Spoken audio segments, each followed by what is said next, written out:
Something roughly 1 foot long is drifting motionless in the dark, 600 meters down, its body almost completely transparent, its eyes catching the only light in the water, the beam of a machine that should not be there.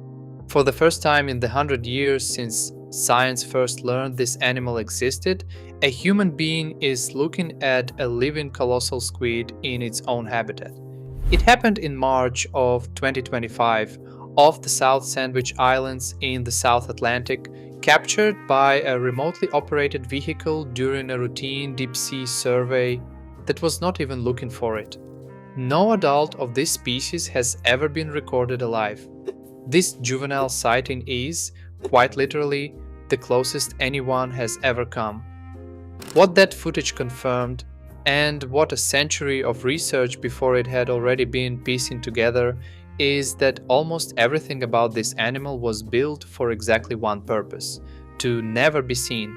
And even now, having finally seen one alive, the scientists who study this species will not do the one thing that would seem obvious. They will not bring it to the surface. The colossal squid entered scientific literature in 1925, and it did not enter through a sighting. It entered through a stomach.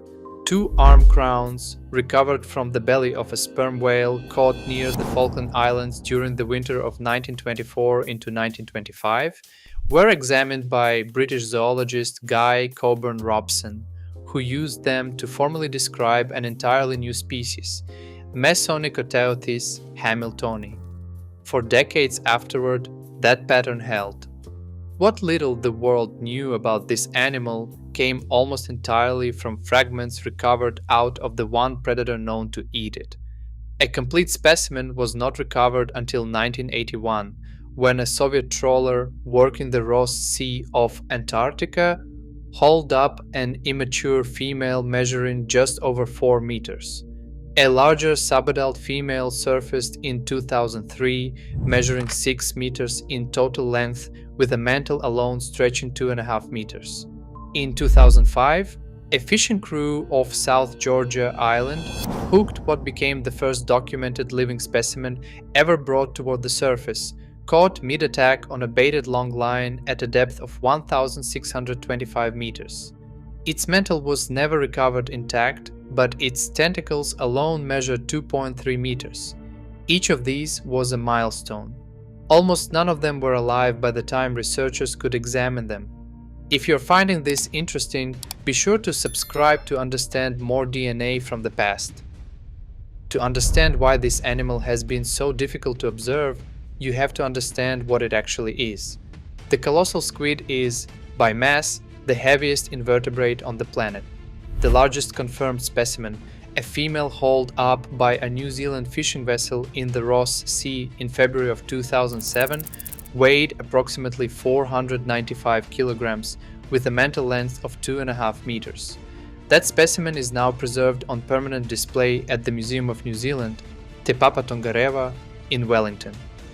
The same vessel returned in January of 2014 with another large, nearly complete specimen, also a submature female of similar size, missing only its tentacles. As recently as 2015, only 12 complete specimens of this species had ever been recorded in the whole of scientific history, and only about half of those were full adults. Compare that to the giant squid, a different and more widely distributed species that people frequently confuse it with. The giant squid is longer overall, thanks to its longer tentacles, but the colossal squid is thicker, heavier, and armed differently. Its arms and tentacle clubs carry sharp swiveling hooks, some with 3 points, arranged in rows, where the giant squid has only smooth rings of suckers. And the colossal squid carries the largest eye ever documented in the animal kingdom, one preserved specimen measuring 27 centimeters across, roughly the size of a dinner plate. That eye is not decoration. It is the single clearest clue to what this animal evolved to hide from. The colossal squid lives almost exclusively in the Southern Ocean, in the frigid waters surrounding Antarctica, typically below 1,000 meters, in near total darkness, primarily south of 40 degrees latitude. To survive at that depth without being crushed, It does not rely on a gas-filled body cavity the way a fish uses a swim bladder. Instead, its entire body cavity is filled with a solution of ammonium chloride, a fluid lighter than seawater that keeps the animal almost perfectly neutrally buoyant without needing to swim to stay afloat. This means the colossal squid does not chase down prey through open water the way a fast, muscular hunter would. It hangs still, nearly motionless, arms extended, waiting. Stillness, in a place with almost no light, is itself a form of hiding. Movement creates disturbance, and disturbance is what gets an animal noticed by whatever else is down there hunting. And in the Southern Ocean, the thing hunting the colossal squid is the sperm whale. Sperm whales dive to exactly the depths the colossal squid occupies, hunting almost entirely by echolocation in total darkness. This is not a recent standoff. Marine ecologists studying the broader history of deep-sea squid and toothed whales estimate that this particular arms race stretches back roughly 34 million years to the point when toothed whales first evolved echolocation and began hunting in the deep water column where sunlight no longer reaches. For the many tens of millions of years of cephalopod evolution before that shift, squid had mostly needed to evade predators that hunted by sight. Echolocation changed the rules entirely because it does not care whether an animal is transparent, camouflaged, or perfectly still. Marine biologists studying this predator-prey relationship have proposed that the colossal squid's enormous eyes evolved specifically to detect something a hunting whale cannot hide: the disturbance a diving whale creates in the surrounding water, which stirs up bioluminescent organisms and produces a faint glow. Scientists at the Schmidt Ocean Institute, commenting on the 2025 footage, noted that the squid best able to detect that glow and flee before the whale ever closes the distance are the ones whose genes have been passed on for millions of years. In other words, the eye is a warning system built against an opponent that hunts by sound rather than sight. It exists to let the animal see its predator coming just long enough to disappear before it is seen in return. The evidence for how often that strategy fails and how violent the alternative is written directly onto the skin of the whales that hunt them. Sperm whales recovered by whalers and researchers routinely carry circular scars across their heads and faces, left by the rotating hooks and sucker rings of large squid fighting for their lives during capture. These scars are not subtle. They remain unpigmented against the whale's dark skin for the rest of its life, and older, more experienced whales tend to carry more of them, a rough visual record of decades spent hunting animals that do not go quietly. Squid beaks, the one part of the animal a whale's stomach cannot digest, have been recovered from sperm whale stomachs in far greater numbers than any other physical evidence of this species. 55 beaks collected across decades of research, dwarfing the handful of complete bodies ever found. For most of the 20th century, this was the primary method of studying the colossal squid, not observing the animal but reading the wreckage of an encounter it usually loses. Which brings the story back to February of 2007 and the clearest illustration yet of why bringing this animal to the surface does not work the way people assume it should. The New Zealand fishing vessel that recovered the record-holding 495 kg specimen was not hunting squid. It was long-lining for Antarctic toothfish in the Ross Sea when a colossal squid, roughly 1,500 meters down, attacked a hooked fish and refused to let go as the line was drawn up. The crew was reportedly filming a documentary about Antarctic fishing at the time, and their footage of the animal being maneuvered into a landing net beside the boat later aired on television around the world. By the time the animal reached the surface, tangled in gear and struggling the entire way, it was already dying. It could not be released. The crew preserved what they could, and that specimen is the one now sitting in a tank in Wellington. This was not a controlled scientific extraction. It was an accident that killed the animal before science ever got the chance to study it alive. and it is, to date, one of the best specimens anyone has ever recovered. Subscribe to not miss the next one. The reason a relatively gradual ascent from 1500 meters is still fatal comes down to basic deep-sea physiology. Animals adapted to that depth carry enzymes and cell structures fine-tuned to near-freezing temperatures and immense hydrostatic pressure.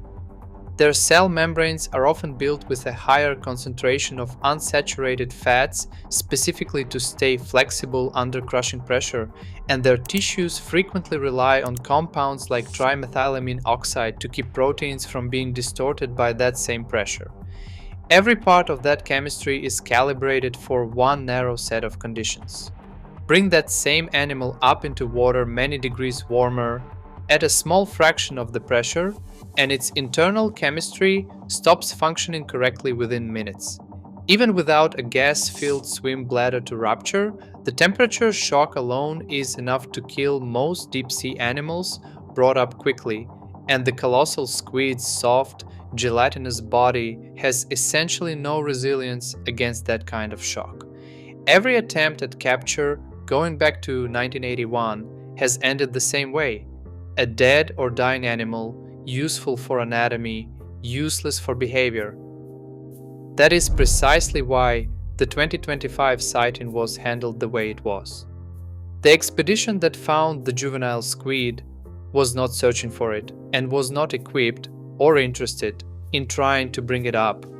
When it drifted into view of the remotely operated vehicle, the team filmed it, verified the sighting with independent squid researchers, and let it swim back into the dark exactly as they found it.